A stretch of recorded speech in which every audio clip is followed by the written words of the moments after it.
Сәлем достар, бүгін сіздерге өте оңай екі салат түрін жасайтын боламын. Видеомды көрмес бұрын каналыма тіркеліп, лайк басып, пікірлеріңізді қалдыра кетіңіздер. Ол үшін бізге колбаса керек болады. Колбасаны сопақша қылып турасаңыздар болады.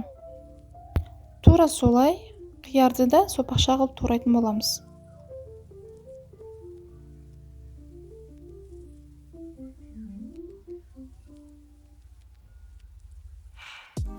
Бұл салат дәрумендерге өте бай, көп затты қажет етпейтін салат.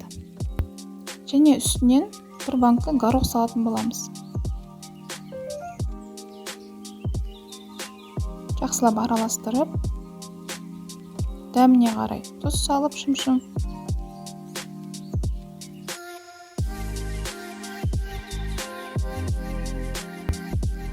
Үстінен қатқан нанды салсаңыздар болады. Дәм өте ерекше, әдемі болады. Және үстінен майонез саламыз.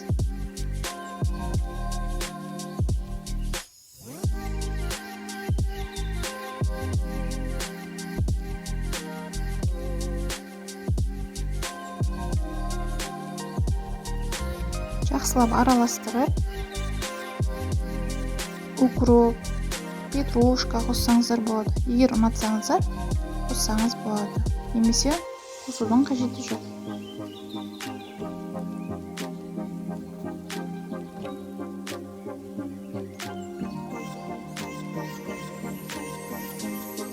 Осымен салатымыз дайын. Дастарханға қоюға болады. Екінші салатымызға бір капуста керек болады. Капустаны ұзынша, өте жіңішке қылып турап,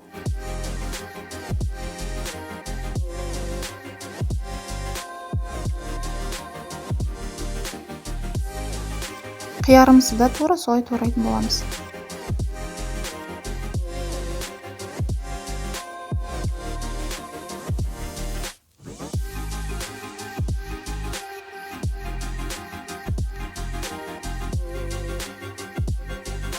Екеуін жақсылап араластырып, кукуруз салатын боламыз. Үстінен кукуруз салып жақсылап араластырамыз. Тәбетіне қарай тұз саламыз. Бұл салатта өте оңай, әрі тез дайын болатын салат. Және майонез салып араластырамыз.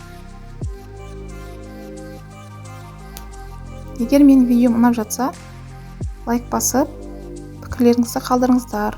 Және тіркеліп кетіңіздер. Келесі видеомды құр қалдырмас үшін тіркеліп кетіңіздер. Осындай әдемі салат дайын болды. Сіздер де жасап көріңіздер. Өте оңай, әрі дәрумендерге бай. Сіздермен бірге болған Камшат.